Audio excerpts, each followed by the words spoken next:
Ouais, ouais, grosse journée.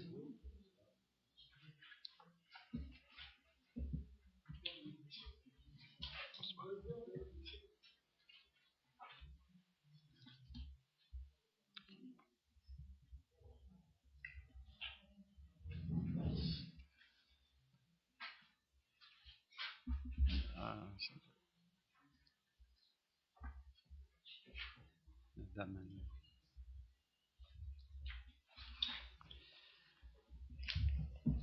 Bien, j'attendais qu'il soit 18 heures pour démarrer notre conseil municipal. Bonsoir à toutes et à tous.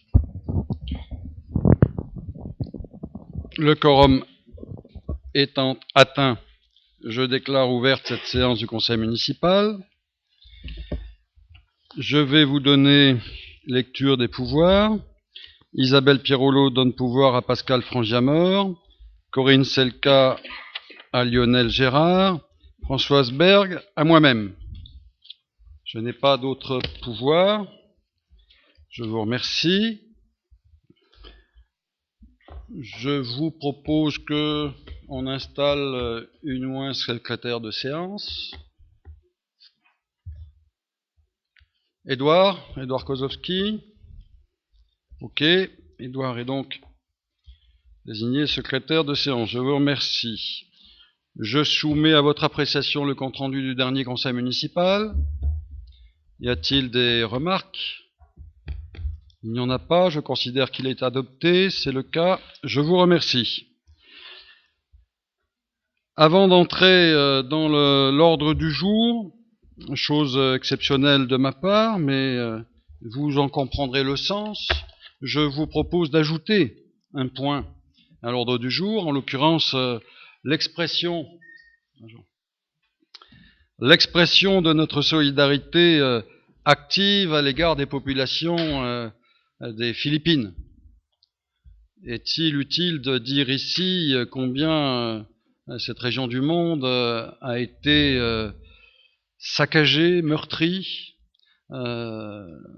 par évidemment le cyclone extrêmement dévastateur, unique par sa puissance, qui s'est abattu sur les Philippines. Dans un premier temps, ce qui était déjà considérable, il était question de 10 000 morts, nous savons que malheureusement, le bilan risque bien d'être beaucoup plus important, puisque aujourd'hui, il semble bien que lorsqu'on évoque 10 000 morts, on parle de la seule ville de Tacloban.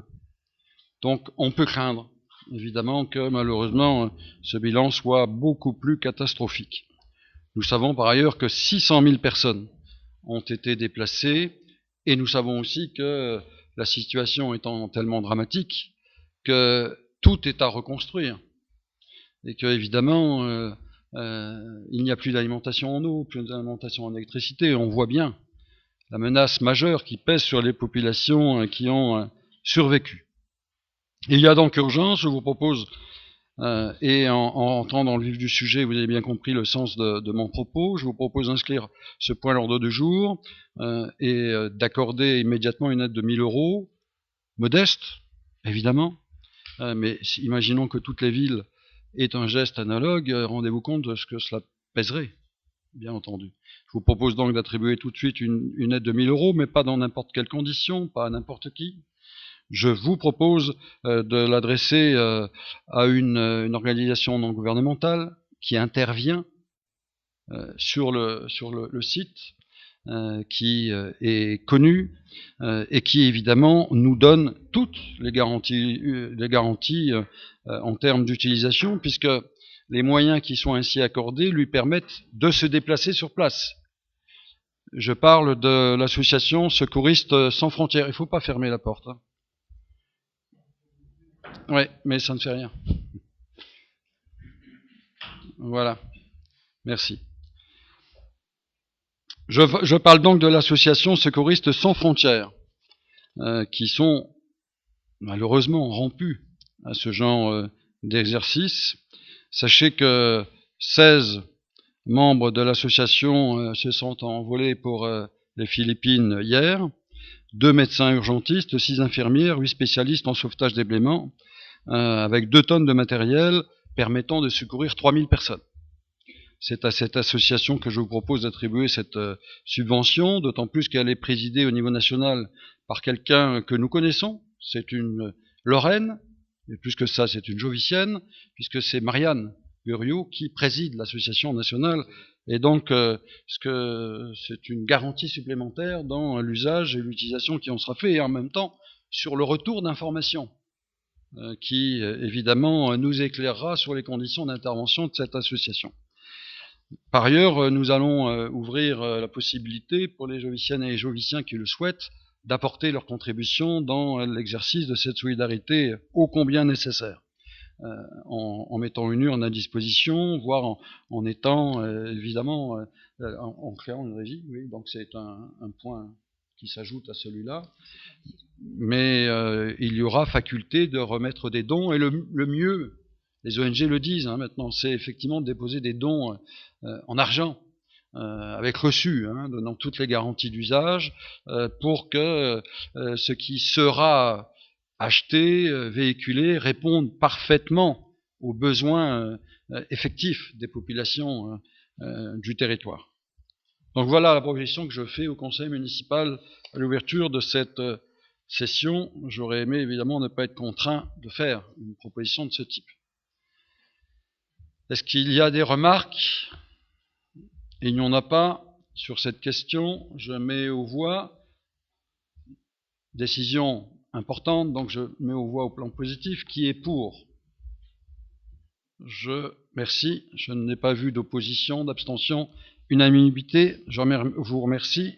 Ce faisant, le conseil municipal est en phase avec sa propre histoire. Nous avons toujours ici été attentifs à ce qui pouvait se jouer sur cette planète dont on sait qu'elle se rapetisse, compte tenu évidemment du fait que nous soyons aujourd'hui à la minute près informés de ce qui se passe ailleurs, et compte tenu du fait que le destin de ces populations soit commun au nôtre, d'autant plus que des questions se posent. Est-ce que ce cyclone a été alimenté, tout parti, par le réchauffement climatique? On sait aussi qu'à cette réponse, personne n'est en capacité d'apporter un éclairage définitif. C'est une question. Le seul fait que la question existe, évidemment, continue à militer sur cette exigence absolue de travailler à inverser les tendances. Bien. Voilà sur ce point. Je vous propose d'entrer maintenant de plein pied dans l'ordre du jour sur les questions des finances. Lionel, ou si tu... Non, il n'y a rien à dire. C'est donc, Anne-Hélène va nous présenter annexes, présenté par Anne-Hélène. Donc, trois budgets qui sont impactés par ces décisions modificatives. Le budget du cinéma Casino. Quelques modifications de crédit avant la fin de l'exercice. Ces modifications, les plus importantes en tout cas, sont liées à des régularisations de TVA, des régularisations en dépenses et en recettes, 76 675 € pour indemnité du régisseur en régularisation de TVA. Je précise que ce ne sont pas des mouvements de trésorerie, mais bien des écritures comptables. Et en recettes, idem, régularisation de TVA pour indemnité régisseur, 55 913 €. Et subvention équilibre de la ville, 22 255 en recettes, dont je précise que 13 240 € ont déjà été perçus sur le budget de la commune et qu'ils vont donc être affectés au recouvrement de cette subvention d'équilibre. Ce qui fait comme mouvement totaux en section de fonctionnement 70 855 € en dépenses et en recettes. En section d'investissement, des subventions pour la numérisation du cinéma, de la région pour 1 629 € et du Centre national de la cinématographie pour 9 053 €, ce qui nous donne 10 682 €, donc des recettes supplémentaires que l'on vous propose d'inscrire en dépenses pour des provisions, pour du matériel divers ou du travaux, donc 10 682 €. Je vous rappelle également que, comme il l'a déjà été dit, à l'occasion d'un précédent conseil que pendant quelques années, la section de fonctionnement du budget casino sera structurellement déficitaire, tandis que celle de l'investissement sera structurellement excédentaire. Merci Anne-Hélène. Là-dessus, des précisions. C'est l'occasion pour moi de rappeler que si le cinéma casino continue à exister, il le doit à deux phénomènes. Le fait que des bénévoles se soient engagés, investis, et je tiens à les saluer ici à nouveau, depuis fort longtemps, d'avoir été les passerelles, en fait, de l'activité du cinéma, en garantissant, quelles qu'aient été les circonstances, son maintien et son activité, et puis la ville, bien entendu, qui au moment où cela s'est avéré utile, est devenue propriétaire du cinéma. Et on a assuré le portage de manière tout à fait dynamique et volontariste, avec en particulier des investissements lourds dans le cinéma. Donc, bon, autant de choses qu'il est tout à fait intéressant et important de souligner. S'il n'y a pas d'opposition, je mets aux voix, pas d'abstention, donc on est sur une décision modificative adoptée. On continue.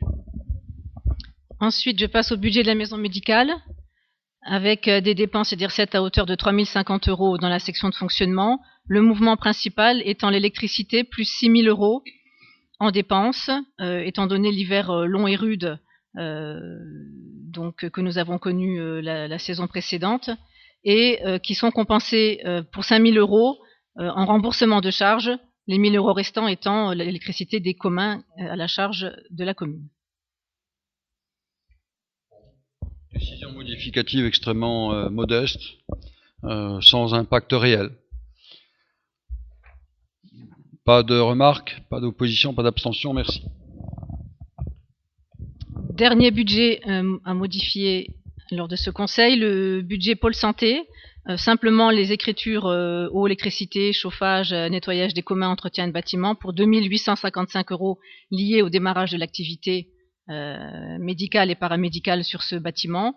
En recettes, des loyers supplémentaires pour 1 250 € et des pénalités sur un marché pour 1 605 €, donc 2 850 €, 55 € également. Modeste encore, mais surtout, cela me permet de me réjouir du fait que nous soyons dans la phase, pas simplement ultime, elle est dépassée, ultime dans l'aménagement des abords de la maison Corradini, puisque c'est le nom sur lequel nous allons nous prononcer, mais l'ancienne maison Graphie 3, et donc j'en dirai un mot tout à l'heure, mais ce budget-là marque le démarrage d'activité, et donc c'est très, très heureux. Bon, pas d'opposition, j'imagine, pas d'abstention, je vous remercie. On continue. 1.4, prise en charge d'une dépense. Donc il s'agit d'une dépense de l'association COJ Pétanque dans le cadre des manifestations Culture Sport du 23 juin, 2 948 €. Je continue, je lis la suite. 1.5, attribution d'une subvention exceptionnelle à la CCPO. Il s'agit là d'une mise aux normes de l'ascenseur. Il s'agit d'une dépense de 1 972 €. On continue. Okay. 1.6, avenant bail professionnel avec un docteur dans la maison médicale. Donc suite à le départ d'un des médecins, il s'agit de signer un bail, de faire un nouveau bail professionnel. 1.7, avenant à une garantie d'emprunt. 1.6, simplement là-dessus, on voit bien la dynamique liée à la maison médicale. Un médecin, pour des raisons évidemment personnelles, à propos desquelles je n'ai pas à me prononcer, mais je salue en même temps l'ami Pascal Anfelius, mais avec un remplacement immédiat intervenu dans ce départ. Écoutez, j'ai discuté de ces questions la semaine dernière encore. Je rencontrais le directeur de l'ARS. Nous avions un propos, je reviens de Nancy à l'instant, je discutais avec plusieurs conseillers généraux de cette désertification médicale qui est à l'œuvre partout. Elle est à l'œuvre partout sauf à Geoff, où chez nous, je l'ai déjà dit, on n'est pas dans la désertification, on est dans la densification. C'est tout à fait remarquable, très intéressant.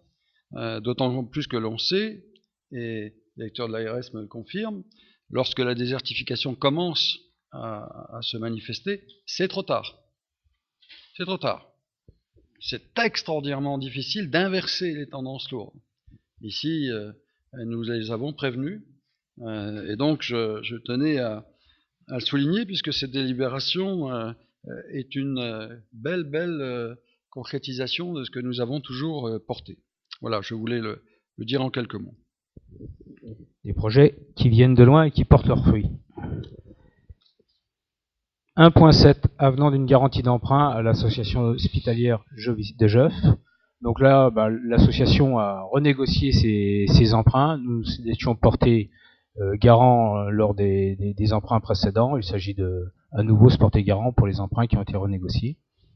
Sur ce point, moi, on part pas au évidemment. Bien sûr. 1.8, je te laisse la parole. Oui. Alors, j'ai reçu il y a quelque temps, et nous l'avons évoqué en bureau municipal, une association qui s'appelle l'association Aide et Soutien au peuple syrien. Bon, là non plus, est-il utile de situer, de dire les choses. Nous les connaissons. Voilà un peuple martyrisé par son dirigeant. Voilà un peuple qui s'est levé. Voilà un peuple qui tente de s'émanciper. J'espère qu'il le fera en préservant et en veillant à la capacité ensuite offerte à tout son peuple d'accéder à l'exercice d'une vraie démocratie.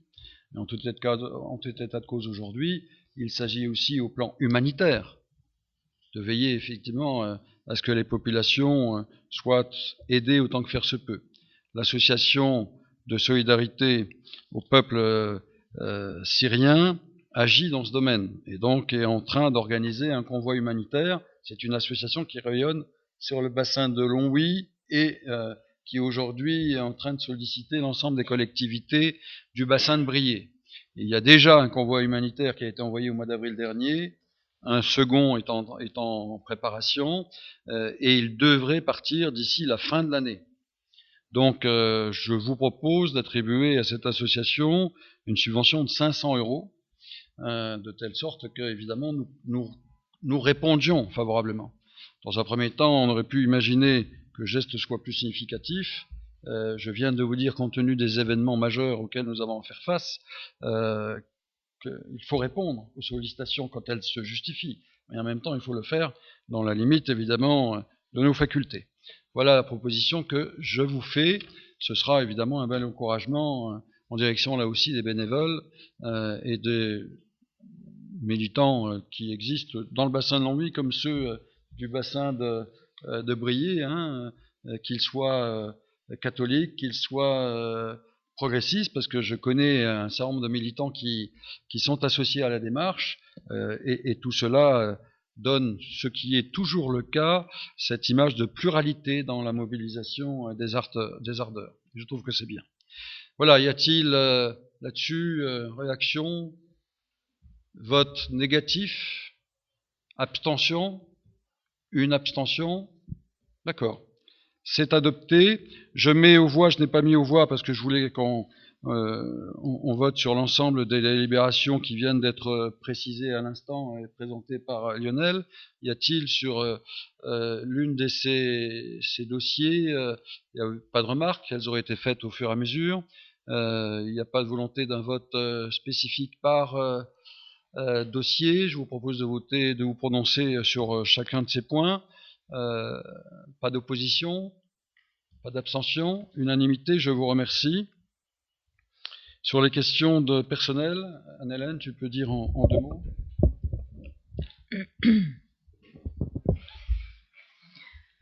Donc, compte tenu du départ par voie de mutation des 2 gardes champêtres, il sera proposé à l'Assemblée de créer un poste d'agent de surveillance de la voie publique qui sera recruté sur la base du grade d'adjoint technique de 2e classe et d'un poste de gardien de police municipale recruté sur la base du grade de brigadier chef principal de police municipale.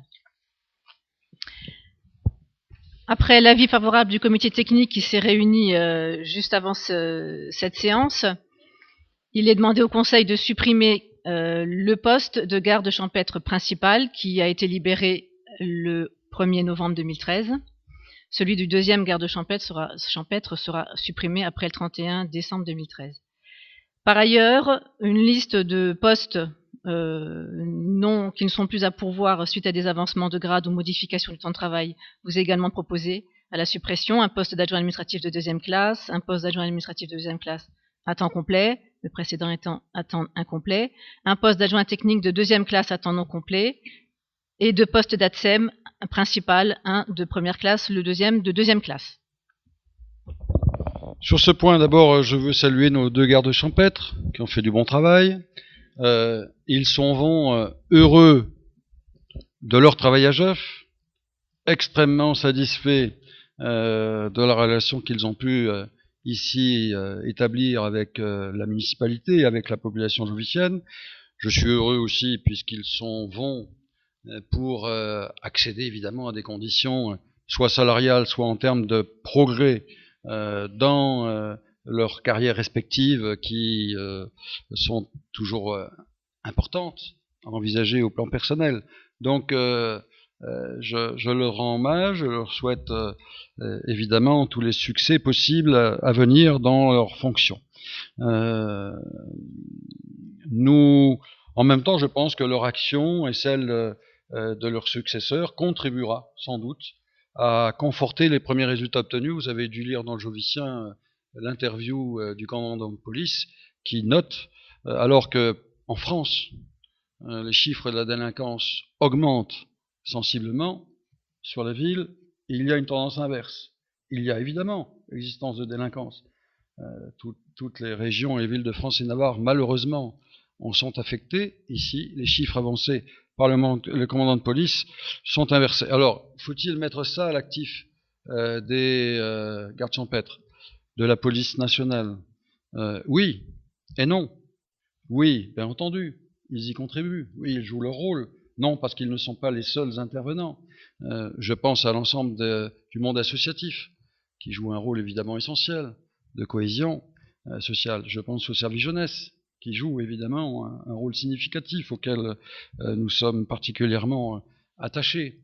Et je pense tout simplement aux traditions qui pétrissent évidemment les relations au sein de notre ville, qui fondent aussi une conception, une relation à l'autre qui continue à être positive malgré une ambiance nationale qui est plutôt délétère et évidemment qui conduit sans doute à renforcer les angoisses et les inquiétudes. Voilà ce que je voulais vous dire sur ces propositions de modification. Je vous propose de passer au vote. Pas d'opposition, pas d'abstention. Je vous remercie. Sur le régime indemnitaire. Il s'agit de permettre au maire d'attribuer, s'il le décide, les primes liées au grade des agents dont les postes ont été créés tout à l'heure, donc en termes d'IAT et d'ISF. Délibération que nous avions pris déjà lorsqu'il y avait eu recrutement des prédécesseurs. Donc c'est simplement de l'adaptation. J'imagine qu'il n'y a pas d'opposition. On continue. Titularisation. Alors, je vais essayer d'être simple et clair. C'est mieux. En 2012, une loi est sortie qui a permis à tous les agents qui remplissaient certaines conditions d'ancienneté, tous les agents permanents non titulaires, d'accéder à un CDI. Et certains d'entre eux pouvaient accéder à la titularisation. Donc c'était une démarche du précédent gouvernement. À Jeuf, 3 personnes sont concernées. Les 3 ont été donc mises en CDI dès la sortie de cette loi, mais les 3 pouvaient accéder à la titularisation. Une de ces 3 personnes n'a pas souhaité accéder à la titularisation parce qu'il est proche de la retraite, que ça n'a pas trop d'intérêt pour lui. Par contre, les 2 autres l'ont souhaité. Donc, une démarche avec le centre de gestion va être menée si vous décidez de le faire. C'est sur sélection professionnelle. Ça veut dire que ces gens ne sont pas titularisés comme ça sans montrer qu'ils sont aptes et voilà, à accéder au grade concernés, qui sont des grades d'ailleurs, qui sont le grade d'attaché. C'est le centre de gestion qui va former un jury, donc un jury neutre et objectif. Enfin, on le suppose, en tout cas, c'est pas en ville, ici à la ville que ça va se produire. Et ces agents devront présenter un dossier et être reçus par ce jury qui va les interroger et vérifier leurs capacités professionnelles. Voilà, donc vous êtes sollicité pour valider cette possibilité d'accès à la titularisation et dans le deuxième point qui est le point 2.4, d'autoriser le maire à signer une convention avec le centre de gestion pour former ce jury, recevoir les agents et valider ou pas le recrutement en tant que titulaire. Le 2.3 a amené débat lors du CTP de tout à l'heure. En fait, il s'agit d'une nouvelle voie pour être titulaire de la fonction publique. C'est une voie l'ouverture se fait maintenant. Il n'y aura pas de possibilité future de se référer à cet article-là pour à nouveau être titularisé dans la fonction publique. Donc ça a fait débat et c'est passé à la majorité, mais pas à l'unanimité. Bien. Oui, sur ce point, je conteste pas. Alors, je conteste l'esprit de ce dispositif, parce que je considère qu'on amoindrit le fonctionnariat. On dit en quelque sorte, on fait un entretien, on présente un dossier, et puis on vous met, vous êtes fonctionnaire. Et puis quand on est fonctionnaire du bas de l'échelle, on dit, pour accéder à l'emploi supérieur, il faut passer un concours. Et cette personne-là, elle n'a pas forcément les dispositions intellectuelles de pouvoir faire le concours et de pouvoir la place supérieure. Donc, c'est 2 choses qui sont pas très cohérentes à mes yeux. D'un autre côté, je suis extrêmement partagé, parce que les personnes en question sont des personnes qui ont toute leur place, évidemment, dans la municipalité, que je connais très bien, et avec lesquelles j'ai des relations qui sont tout à fait amicales. Donc, je me suis abstenu au niveau du comité du CTP, je le ferai ce soir encore. Je voulais expliquer le choix de ma décision. D'autres commentaires? Oui, juste pour compléter. Nous allons délibérer sur la possibilité de faire ces agents d'être titularisés. C'est pas le conseil municipal qui va décider de la titularisation des agents. Hein, on est bien d'accord. Au point 2.4, une commission dont les élus joviciens ne sont pas membres de cette commission-là décidera de la capacité des agents à être titulaires. Rapidement, moi je rejoins Lucien parce que cette mesure et ce dispositif-là créent 2 poids 2 mesures et c'est pas supportable. Je crois qu'on rentre dans la fonction publique parce qu'on en a envie, parce que c'est un engagement. Je pense qu'on demande aux agents un certain niveau. Ce niveau-là, probablement qui sera acquis par voie d'entretien, on va dire.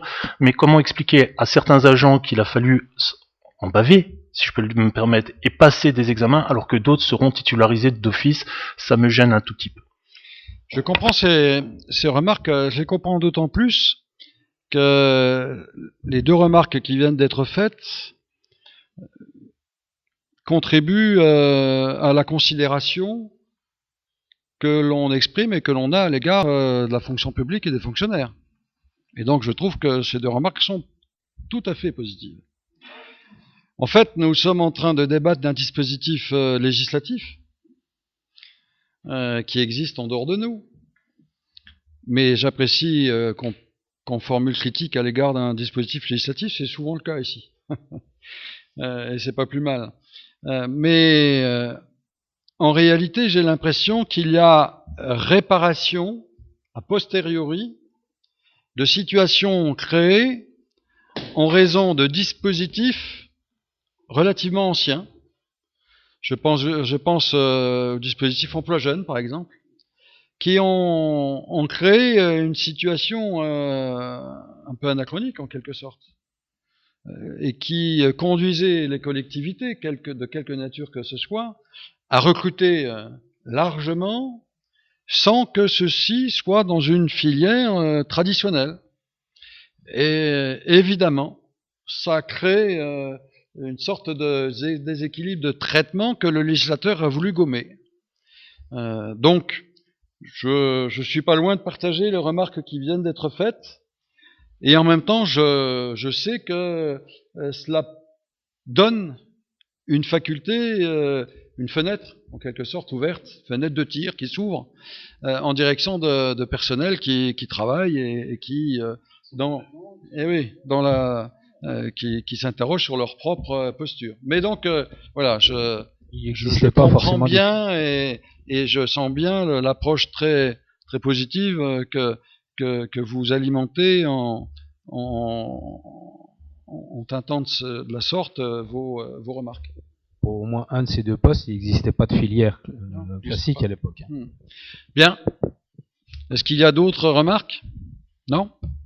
Ok, je vais procéder au vote. Donc, qui est contre? Qui s'abstient? 4 abstentions sur ce sujet. Sur l'accès à la titularisation. Le 2.3. Le 2.3. Ensuite, la convention avec le centre de gestion. Bon là, c'est la faculté pour le centre de gestion de jouer son rôle. Donc je ne vois pas pourquoi, enfin à moins qu'il y ait quelqu'un qui s'y oppose. Mais il faut permettre au centre de gestion d'accueillir correctement les différents candidats. Je mets aux voix. Je pense que si on est, enfin moi Tu veux être logique avec toi-même. Ah oui, si je veux être logique avec moi-même, je ne peux pas dire d'un côté le dispositif ne me convient pas et qu'en corrélation du dispositif, on crée un jury et que je dis je suis favorable au jury. En dehors du fait que le conseil municipal s'étant prononcé majoritairement, tu sais que des candidats vont y aller, et à partir du moment où ils s'y rendent, il faut bien que le jury existe. On est d'accord, mon cher ami. Et donc, à partir de ce moment-là, il n'y a pas incohérence à tenir compte de ça. Alors, mais bon, je dis cela, mais bon, c'est pas grave. Qui s'oppose? Qui s'abstient? Donc, une abstention. Ok. Oui. Ah, pardon. Je l'avais pas fait pourtant après mon intervention, je n'avais pas appelé au vote sur la création des postes et je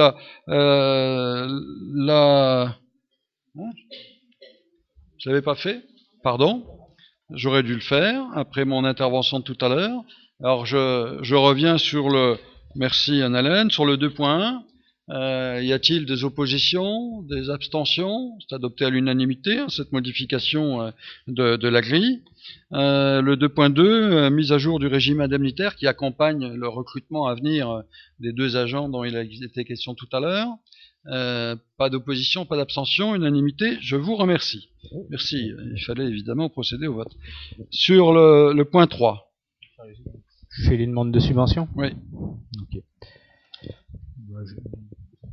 Juste rapidement, donc il s'agit de 2 demandes de subvention auprès de l'État au titre de la dotation d'équipement des territoires ruraux. Changement huisserie dans les écoles 2e tranche et réfection de la toiture école primaire Les Tilleuls, 3e tranche. Là-dessus, vous savez, sont des choses. On parle de tranches, donc ça veut dire qu'évidemment nous avons déjà commencé largement évidemment des travaux de ce type. On demande des subventions. Pas de souci, unanimité, je vous remercie. On est sur le point 4. Sur le pôle santé, avant de donner la parole à Lucien sur le reste, je l'ai à peine évoqué tout à l'heure. C'est l'une des bonnes nouvelles du moment. Il y en aura d'autres. Les travaux s'achèvent. Avant même qu'ils soient totalement terminés, d'ailleurs, l'ancienne maison Graphie 3 accueille, vous le savez bien, un cardiologue, accueillera à partir du 1er janvier prochain gynécologue et des orthophonistes. se sont installés à l'intérieur de cette maison. J'ai toujours expliqué que dans mon esprit, la maison médicale pouvait être considérée comme une vraie locomotive. C'est le cas. Si nous ne disposions pas de cette maison, nous ne disposerions pas d'un pôle santé. Et aujourd'hui, les deux existent. C'est un succès incontestable, je l'ai dit tout à l'heure. Il s'agit pour nous de procéder à l'inauguration, évidemment, de l'ensemble de ces espaces tout à fait importants en entrée de ville et cohérent avec le projet que nous portons depuis longtemps. Sur l'immeuble Graphie 3, la proposition qui est faite par le bureau municipal, sur suggestion du CPAJ, et après discussion bien entendu, le nom de Roger Corradini, ancien médecin-chef de l'hôpital de Genibois, a été retenu sur l'immeuble Graphie 3. Le docteur Corradini ayant été le successeur d'ailleurs du docteur Aveng. La maison médicale portant le nom du docteur Aveng, la maison à côté portant le nom de son successeur à l'association hospitalière, l'un et l'autre ayant, en dehors de l'association hospitalière, joué un rôle significatif dans la vie de notre cité. C'est incontestable. D'autre part, la proposition qui est faite par le bureau municipal, c'est de donner à l'ensemble de l'espace qui entoure et qui est en train d'être achevé le nom de square des hommes du fer. Vous en comprenez le sens. On est là dans un espace qui était à l'intérieur de l'enceinte de l'ancienne usine de Mécourt, même si cette partie est jovicienne. Mais nous étions dans l'enceinte de l'usine. Et le bureau municipal souhaite ardemment rendre hommage à toutes celles et tous ceux, mineurs et sidérurgistes, qui ont fait la richesse de notre bassin et de notre ville. Et donc, quelle meilleure manière de parler des hommes du fer pour parler des deux corporations, en les associant intimement l'une à l'autre, l'une et l'autre. Voilà la double proposition. Pour dénommer un lieu, il faut délibération du conseil municipal. Y a-t-il des remarques à faire sur ce sujet? En plus, vous en connaissez les tenants et les aboutissants. Je rappelle que toutes les propositions qui sont faites au conseil municipal ont toutes été examinées soit par le bureau municipal, soit par les commissions en charge des différents dossiers. S'il n'y a pas, je vais vous demander de vous prononcer favorablement pour la maison Corradini. Qui est pour? Je ne vois pas d'opposition, pas d'abstention. Pour le square des hommes du fer. Qui est pour? À ce sujet d'ailleurs, vous permettrez de dire, et merci de cette belle unanimité, qu'il serait sans doute intéressant qu'à terme, un élément exprime fortement, évidemment, cette identification, et il serait sans doute utile aussi que nous nous rapprochions d'un artiste local pour le solliciter afin qu'il réalise une œuvre en rapport, évidemment, avec l'hommage que nous voulons rendre aux hommes du fer. Donc, je le dis au conseil municipal, après l'avoir évoqué en bureau municipal, mais je vous propose d'aller dans ce sens. Bien. Je laisse le soin à Lucien Vigo d'intervenir, voilà, sur toutes les questions concernant l'Ermitage. Point 4.2, la zone d'aménagement concerté de l'Ermitage. Donc, on va ce soir vous demander d'approuver quelques bilans, une définition de caractéristiques essentielles d'opération d'aménagement, approuver le dossier de création de la ZAC, et puis aussi parler du champ d'application de la taxe d'aménagement et du lancement de la consultation d'aménageurs. C'est un ensemble de points qui arrivent aujourd'hui parce que nous sommes à la fin de la première phase de la procédure qui doit être validée par le conseil municipal et bien sûr cette fin de première phase annonce la deuxième phase qui est la période de réalisation. Donc je sais que le temps paraît parfois long à certains, mais sur ce dossier comme dans beaucoup d'autres, la ville de Geoff ne restent pas les bras croisés.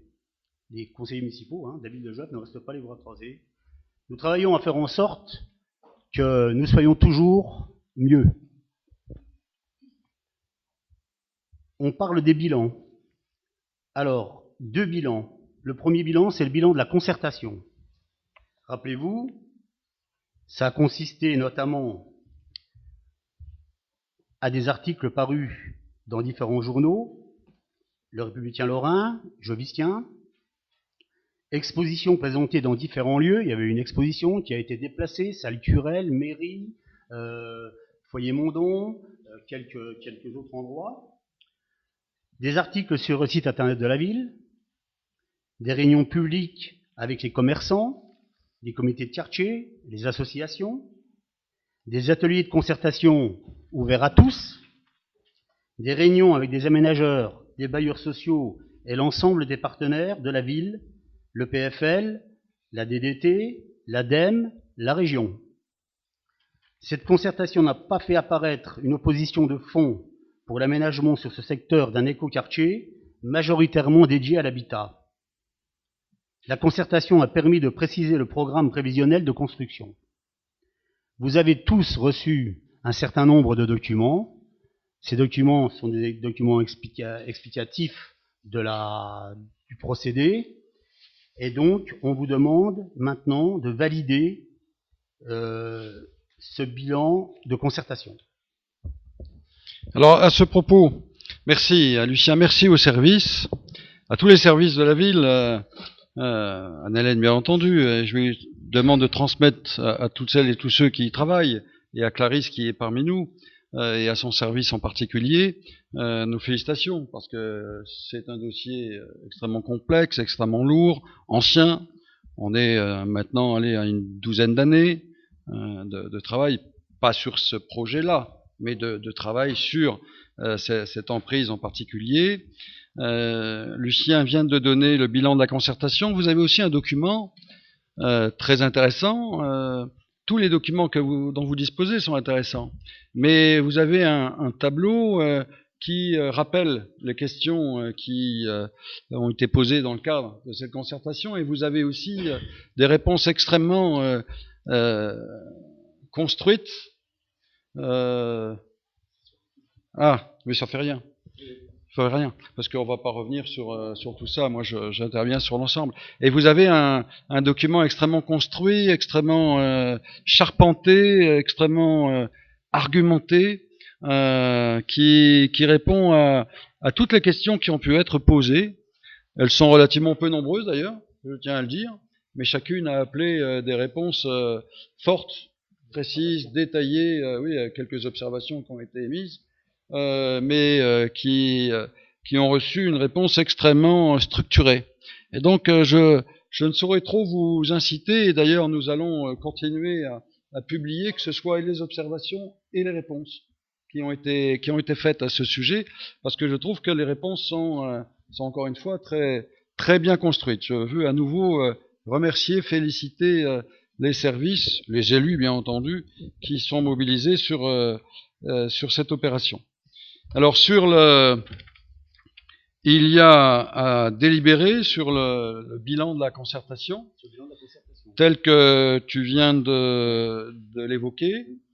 Donc c'est un constat. On procède à un moment donné au constat fait de l'ensemble des efforts d'organisation de concertation qui ont été conduits par nous. C'est pas seulement une délibération de principe, c'est une délibération du Conseil. C'est pas seulement une délibération de principe, c'est une délibération du Conseil pour finaliser la première étape et engager la ville dans la deuxième. Donc c'est un acte quand même un acte fort, quoi. L'ensemble de ce qui va être délibéré. L'ensemble de tout ce qui va être dit, parce qu'il y en a encore quelques votes successifs qui vont faire en sorte qu'on soit d'accord ou pas pour continuer l'objectif qui est le nôtre de réaliser un écoquartier. Bien sûr. Donc cette prise d'acte. Qui s'y oppose, qui s'abstient, on prend acte de l'ensemble des conditions de concertation qui ont été développées. On continue. Donc le deuxième point, c'est le bilan de la mise à disposition de l'étude d'impact. Pour rappel, L'étude d'impact vise à analyser les effets du projet sur le site et sur l'ensemble de la commune par rapport à l'état initial. Donc l'état qu'on a trouvé, quand il y avait encore les bâtiments de repipe. Différentes thématiques ont été étudiées, comme l'impact du projet sur l'environnement humain ou encore sur les milieux naturels. Les résultats de l'étude montrent que le projet n'a pas d'impact négatif significatif sur l'environnement. Le préfet de la région le confirme dans son avis en date du 19 septembre 2013. L'étude d'impact sera complétée dans le dossier de réalisation. L'étude d'impact a été mise à la disposition du public. 2 interventions ont été enregistrées sur le registre. Les réponses apportées ont été validées en commission d'urbanisme. Et les réponses aux interventions du public vous ont été jointes à la note de synthèse. On vous demande donc de valider cette mise à disposition de l'étude d'impact. C'est le document que je viens d'évoquer, sur les réponses extrêmement charpentées, extrêmement argumentées que vous avez dans votre dossier.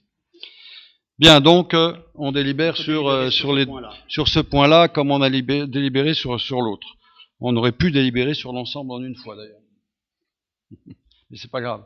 Vaut mieux plus que pas assez. Oui. Unanimité, pas d'opposition, pas d'abstention. Je vous remercie, on continue. Création de la ZAC. Création de la ZAC.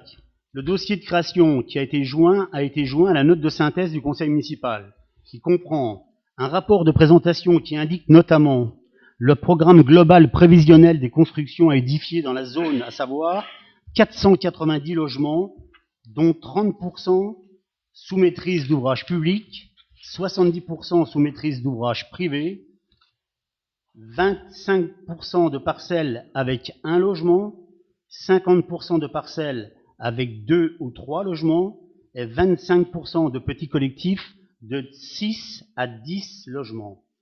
Et il ne faut jamais oublier que 80% des logements sont destinés à de l'accession à la propriété.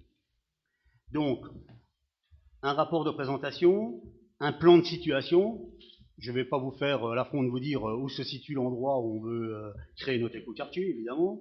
Un plan de délimitation du périmètre composant la zone, donc la zone Europipe, plus l'entrée de la zone des 2 châteaux, les 2 ponts, donc le pont d'aujourd'hui et le pont ferroviaire, pour une superficie avoisinant les 21 hectares. Et l'étude d'impact accompagnée de l'avis de la Direction régionale de l'environnement, de l'aménagement et du logement, DREAL, de Meurthe-et-Moselle. Donc vous devez aussi valider ce dossier de création de la ZAC. Autant de... Oui, si vous avez des questions, il faut poser, parce que là, on est dans un Cette délibération est importante, effectivement, plus que les 2 suivantes qui viennent à la limite conclure les études qu'on a lancées depuis de nombreuses années, comme l'a répété André et l'a largement souligné Lucien. Effectivement, sur les points précédents, il n'y a rien de remarquable. Et le point précédent où il y avait observation et proposition du public, on a vu effectivement quelques observations qui ne tiennent pas à la route et qui sont plus liées à des ambitions de certains individus qu'à de réelles propositions d'utilisation de ce site. Là, on est dans une phase concrète. Là, le projet d'aménagement de la ZAC, c'est quelque chose de concret et qui va porter la ville dans son futur. Je ferai une toute petite corrélation avec la maison médicale. Lorsqu'on a imaginé ce projet, certaines personnes nous disaient mais non, ça sert à rien de monter ce type de projet. Aujourd'hui, on voit bien les fruits de ce projet-là. Les projets qui ont été portés dans le passé sur la maison médicale, c'est exactement le même type de structure, c'est des projets d'avenir. Ici au conseil municipal, on est là pour l'avenir de la ville, on n'est pas là pour d'autres raisons. Et ce projet qui est à venir, là, c'est un projet fort qui va ancrer notre ville dans le futur. Et on souhaite tous que tout cela soit bien positif. Alors, quelques mots. C'est effectivement une délibération importante. Il y en a eu plusieurs, en 12 ans. Nombreuses même. Alors, tous les aspects qui viennent d'être évoqués sont connus par le conseil municipal et largement en dehors de lui. Nous avons beaucoup discuté, beaucoup travaillé, beaucoup délibéré pour en arriver là. C'est un énorme travail, et encore une fois, j'associe cette équipe comme l'équipe précédente, et tous les services, enfin, etc. Je suis extrêmement heureux d'en être à cette étape. Et je ne peux pas contenir le sourire que je viens d'afficher, parce que c'est la conclusion d'une étape particulière, et l'engagement, ça a été dit tout à l'heure, d'une phase encore plus dynamique. Je veux dire que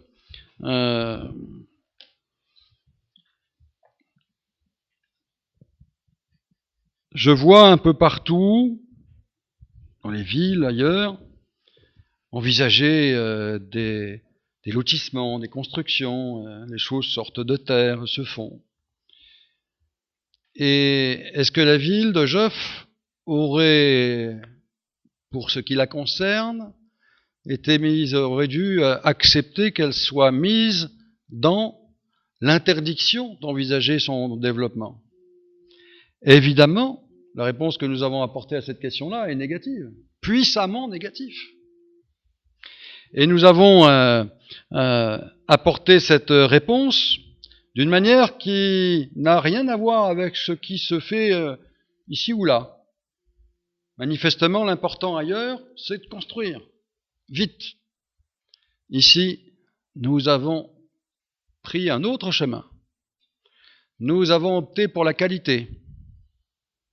Cela prend beaucoup plus de temps. C'est beaucoup plus complexe. J'ai l'habitude de dire que les choses les plus intéressantes sont toujours les plus compliquées. C'est le cas. Vous avez entendu, mais ça, c'est pas une nouvelle non plus, ça fait longtemps qu'on le dit. 80% qui doivent permettre l'accession à la propriété. Je l'ai déjà dit aussi publiquement, à la presse que je salue, pour avoir aussi accompagné toutes ces questions-là. Mais c'est clair, l'objectif que nous nous assignons vise des publics qui sont sur des revenus médians ou supérieurs. C'est clair. Je ne l'ai jamais caché, je ne le cache pas. J'en dirai quelques mots tout à l'heure, après que Lucien ait abordé le dernier point. J'y reviendrai. Mais l'objectif, c'est effectivement d'en faire un quartier de référence. À tout point de vue.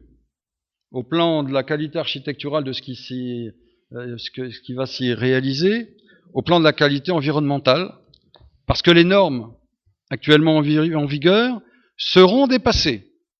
D'ores et déjà, l'équipe pluridisciplinaire qui nous accompagne est souvent impressionnée par l'endroit où nous plaçons le curseur. Et nous ne lâcherons rien là-dessus. Nous ne renoncerons à rien. Le curseur est placé à un haut niveau. Je ne le baisserai pas. Même si ça doit continuer à être compliqué. Même si ça doit nous prendre du temps. Mais c'est la qualité intrinsèque du projet qui en garantit le succès. Et donc, nous y tiendrons. Et en même temps, lorsque nous travaillons sur ce projet, nous n'y travaillons pas sans veiller à faire que ce soit un projet dans le cadre d'une ville qui envisage un développement harmonieux et équilibré. C'est ce que nous revendiquons lorsque nous parlons d'éco-cité, à l'intérieur de laquelle nous situons l'éco-quartier. Et c'est pour cela que nous sommes en train de travailler. Vous le savez bien, nous avons délibéré, déjà débattu pas mal là-dessus. Et nous avons été voir quelques expériences passionnantes dans ce domaine, qui visent à favoriser la réhabilitation de l'habitat existant. Mais pas une réhabilitation basique, pas une réhabilitation déjà tout à fait intéressante et positive, telle qu'on les connaît dans le cadre en particulier des OPA. Et je me réjouis qu'elles connaissent un vrai succès. Nous voulons aller plus loin. La transition énergétique, dont on entend souvent parler, c'est à cela que nous sommes attelés. Ici, nous ne sommes pas en train d'en parler. Nous sommes d'ores et déjà dans l'action. Et c'est bien ce mouvement général concernant la ville dans son entier qui est intéressant. Et c'est dans ce cadre que le projet d'écoquartier trouve naturellement sa place. C'est dans ce cadre que l'espace multimodal trouve sa place. Il y a cohérence globale. lorsque nous agissons de la sorte. Et c'est cela qui, évidemment, importe. Et aujourd'hui, l'acte que nous posons, c'est une pièce dans cette construction qui a déjà beaucoup avancé et sur lequel il nous reste beaucoup à faire. Voilà. Y a-t-il d'autres remarques? S'il n'y en a pas, je vais vous soumettre cette création au vote. Donc, pour la création de la ZAC, qui est pour? Il me semble avoir vu l'unanimité que je vérifie. Qui est contre? Qui s'abstient? Merci. Encore une fois, une délibération très importante qui situe bien le niveau de l'enjeu. Merci. On continue. Dernier point sur cet aspect. Oui, maintenant que la ZAC est donc créée, on va parler de concession d'aménagement et du lancement de la procédure de consultation. Alors, vu la complexité et la durée de cette opération d'aménagement réalisée sous forme de ZAC, le choix d'une réalisation en régie semble peu pertinent. L'opération sera concédée à un aménageur fort d'une expérience dans ce type d'opération et qui sera en capacité d'investir dans un tel projet. Les principales caractéristiques de la concession vous ont été fournies en annexe de la note de synthèse. Il est défini l'objet de la concession, son périmètre, sa durée, ainsi que les critères de choix d'aménageur notamment. Donc, vous devez valider le mode de réalisation de cette opération. On vous propose qu'elle soit faite sous forme d'une concession d'aménagement plutôt que d'une opération réalisée en régie. Parce que bon, en régie, ça veut dire qu'on serait, nous, capables de faire. Peut-être qu'on serait capable de le faire, mais bon, est-ce qu'on a tous les moyens? Vaut mieux s'entourer de gens qui sont de vrais professionnels et des gens compétents dans la matière. On est dans la phase opérationnelle, hein, vous avez bien compris, là. Juste cette action-là, il faudrait qu'on recrute et c'est pas notre vocation. Bien. Là-dessus, on est OK? Pas d'opposition. Le point suivant, il faut autoriser le maire à engager l'entière procédure de consultation d'aménageurs sur la base des critères prévisionnels de sélection du futur aménageur et à signer et publier tout acte et tout document concourant à la bonne exécution de la présente délibération. Rappelez-vous, on a constitué une commission pour choisir l'aménageur, et le maire est situé au-delà de cette commission. C'est lui qui est le seul autorisé à négocier avec l'aménageur choisi pour avancer dans le projet. Donc aujourd'hui, quand on a créé cette commission d'aménagement, on a créé des critères de choix. Ces critères de choix sont expliqués dans la note explicative, dans le groupe AV. Il y a des pourcentages, hein. Par exemple, c'est 60% pour l'aspect, je veux pas dire les choses parce que je les ai pas sous les yeux, mais il y a des pourcentages qui sont donnés par rapport à des paramètres très précis de choix qu'on pourrait faire. Donc, on doit autoriser le maire à engager la procédure de consultation des ménageurs. Voilà. Bien. Là non plus, pas d'opposition, pas d'abstention. Merci encore à Lucien Vigo et à la commission d'urbanisme. Il y a encore un point qui est, il est proposé d'exonérer de la part communale de la taxe d'aménagement les constructions et aménagements édifiés dans le périmètre de la ZAC.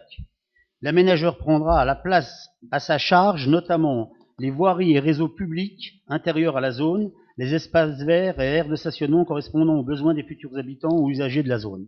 Donc en contrepartie, on exonère de la taxe d'aménagement les gens qui vont construire là, et de l'autre côté, l'aménageur va faire un certain nombre d'interventions et d'investissements dans le cadre de l'écoquartier. Logique, hein, il faut qu'on fasse le choix, l'une ou l'autre.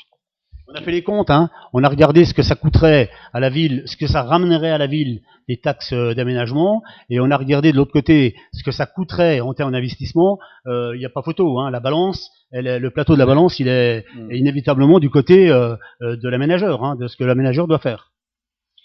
Donc c'est le dernier vote, hein, sur cette partie-là. Mais encore une fois, comme disait Lionel et comme disait André, c'est un point très important ce soir. Nous avons créé la ZAC, personne n'y reviendra, hein. Le 12 novembre 2013, la ville de Joffre a créé la ZAC pour l'écoquartier. Personne ne s'aventurera à revenir en arrière. Merci beaucoup, Lucien. Et je vous remercie. Merci beaucoup, Lucien, pour cette intervention de ce soir, pour tout ce qui la précède, pour tout le travail réalisé, que ce soit Lucien et sa commission. Je remercie et salue aussi ce que j'ai déjà fait tout à l'heure, les services, bien entendu, aussi la commission développement durable, qui a aussi été contributrice, que ce soit Jean-Jacques Gotini, son vice-président, et l'ensemble de ses membres, et le conseil. Encore une fois, ce conseil-là est celui qui l'avait précédé. Vraiment. Bravo et merci. À ce stade, et avec l'accord unanime du bureau municipal, je vous indique que la ville va porter plainte contre X pour allégation mensongère portant atteinte à la considération due à l'autorité publique. De quoi s'agit-il? Vous avez entendu des bruits qui laisseraient penser que j'aurais l'intention, c'est tellement ahurissant que, même en le disant, ça prête à sourire. Ça devrait prêter à sourire si ce n'était pas aussi dramatique. Parce que certains véhiculent des bruits sans aucune considération de l'intérêt majeur de notre ville, c'est évidemment, comment je pourrais le qualifier, c'est ahurissant, c'est désolant. Je ne comprends pas que l'on puisse assujettir l'intérêt d'une ville à son intérêt personnel. Je ne comprends pas bien. Il y a plusieurs origines, d'après ce que je peux sentir, d'après ce que l'on m'a rapporté, de ces bruits qui consisteraient à installer, je crois, sur notre quartier, des quartiers socialement en difficulté de Metz et des alentours de Metz. Je n'ai même pas envie de qualifier la stigmatisation intolérable qui est faite ainsi en direction de ces populations. Bon, peut-être un spécialiste aurait à qualifier psychologiquement de tels comportements. Moi, j'ai du mal vraiment à les considérer tellement ils sont aberrants. Ça a été dit tout à l'heure.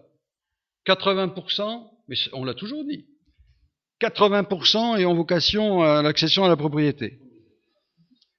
Je l'ai dit tout à l'heure. Ce projet a vocation à concerner un public qui est sur un salaire médian et supérieur. Tout le monde le sait. Le dossier même, le contenu du dossier, ce que nous faisons, ce que nous disons, ce que nous envisageons, l'indique clairement. Mais il y a allégation. Et donc, j'ai vu d'ailleurs que dans le pays, plusieurs villes ont été contraintes de porter plainte contre X, de même nature. Il y a 4-5 villes qui, sans doute confrontées de mêmes comportements, ont décidé de porter plainte contre X. Je comprends, lorsque on dit n'importe quoi à l'égard d'une ville, qu'une ville dise, enfin, qu'il soit mis un terme à ce type d'allégation et que l'on demande qu'il soit recherché les auteurs de ces allégations. Et je le répète, j'ai la conviction qu'ils sont d'origine diverse. Mais en tout cas, quelle que soit l'origine de ces rumeurs, elle n'est pas acceptable, elle n'est pas supportable. Pour toutes les raisons. Quand on parle de Jeuf, on défend notre ville.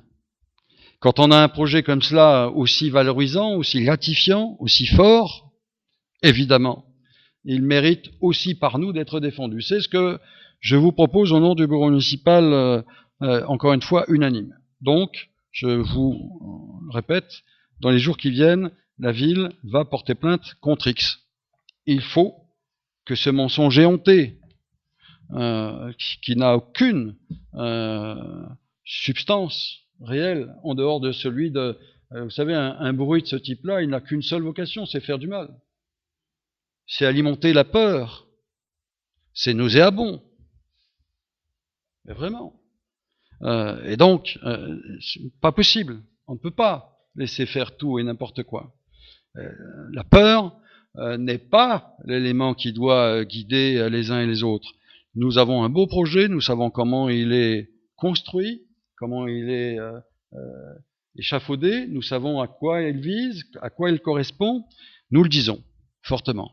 Et évidemment, je souhaite que ce dépôt de plainte débouche et nous permette, dans les meilleurs délais, de tordre le cou à cette rumeur aberrante. C'est une aberration absolue, qui n'a strictement rien à voir avec, évidemment, le projet lui-même. S'il y avait un quelconque lien, ça pourrait justifier je ne sais trop quoi. Mais est-ce qu'un lien pourrait justifier le pire? Bref, je ne crois pas. Mais là, il n'y en a même pas, aussi ténu qu'il soit. Voilà. En tout cas, ça suffit de dire tout et n'importe quoi, et donc nous portons plainte contre X. Bien, c'était une information, ça. Sur la coopération intercommunale, le rapport d'activité 2012 du syndicat de gestion forestière, je laisse le soin à la commission développement durable et à Jean-Jacques Gottini de nous en rapporter les grands traits. Merci Monsieur le maire.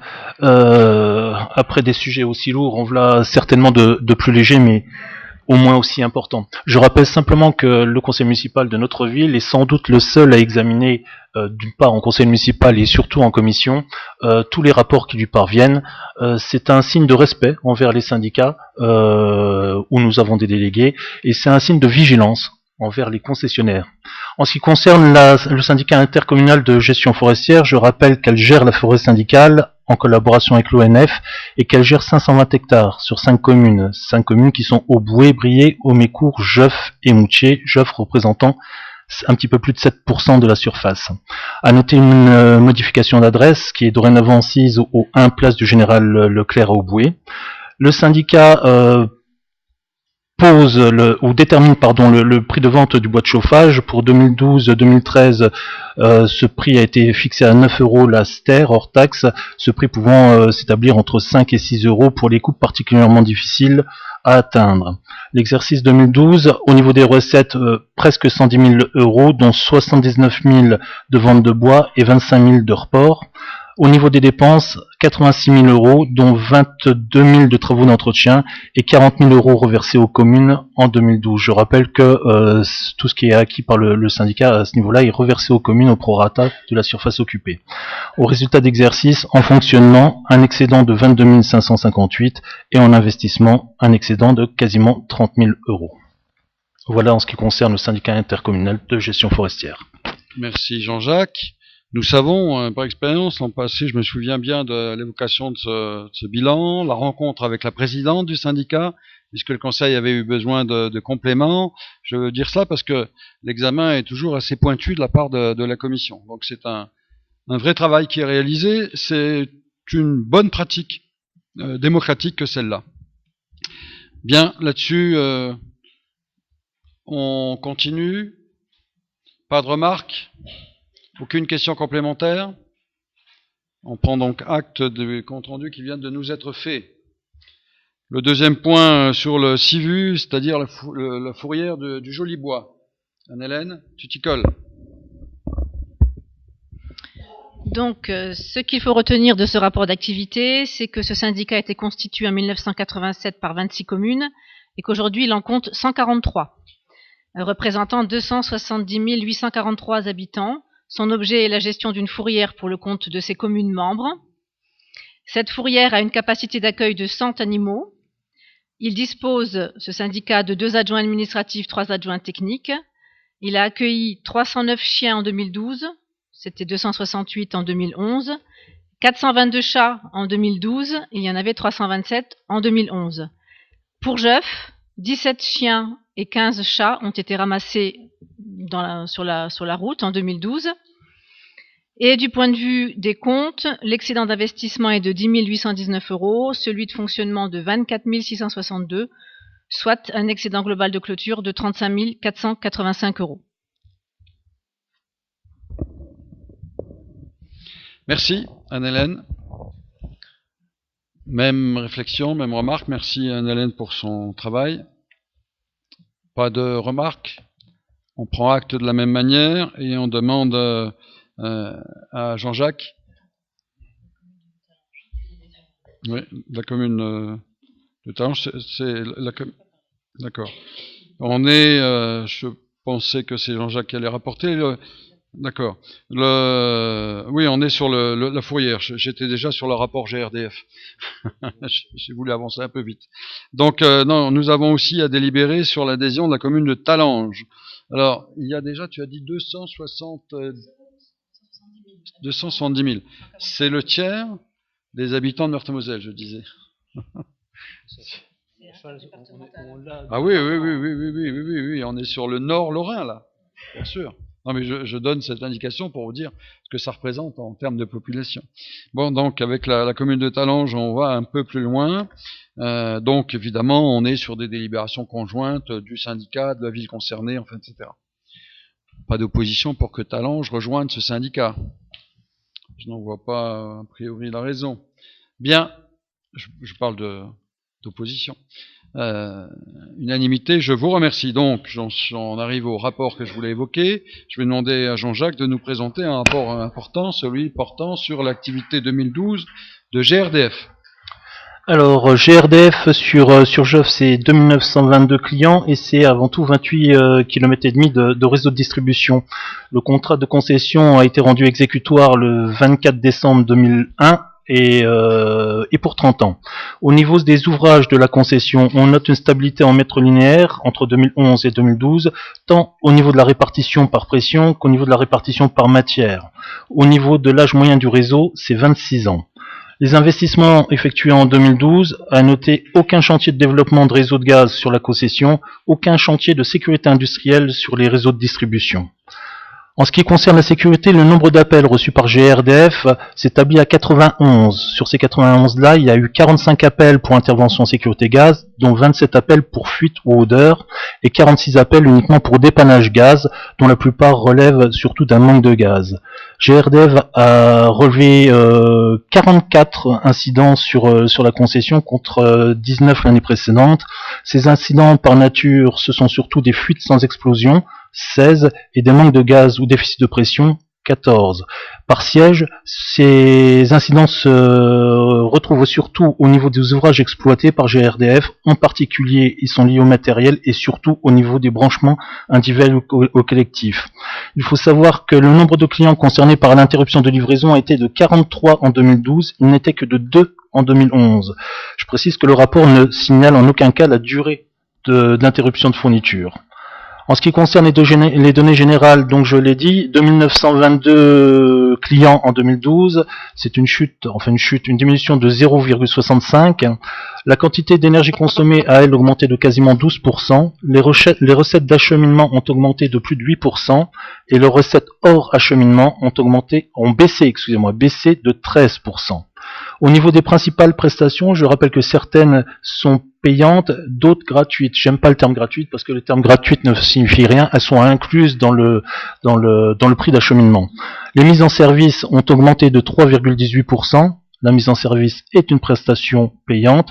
Le changement de fournisseur est passé de 88 cette année à 172 l'année précédente, donc une chute de quasiment 50%. Et les interventions pour impayés se montent à 68 cette année contre 95 l'année précédente, donc une diminution de 28%. Je rappelle que les interventions pour impayés, c'est coupure, rétablissement et prise de règlement. Dans tout ceci, la commission avait déjà interrogé GRDF l'année dernière sans réponse. On souhaitait connaître le montant prélevé pour ce qui était rétablissement, surtout la durée moyenne de coupure. GRDF n'a pas été en mesure de nous apporter les explications nécessaires. Pour terminer, le patrimoine, la valeur de remplacement s'établit à 7 500 000 € en 2012. Elle était de 7 300 000 en 2011, une augmentation somme toute logique de 2,5%. Voilà. Il y a beaucoup de technicité derrière tout cela, hein, beaucoup de travail pour le présenter de la sorte. Merci à Jean-Jacques et à la commission. Donc nous prenons acte de ce rapport de GRDF.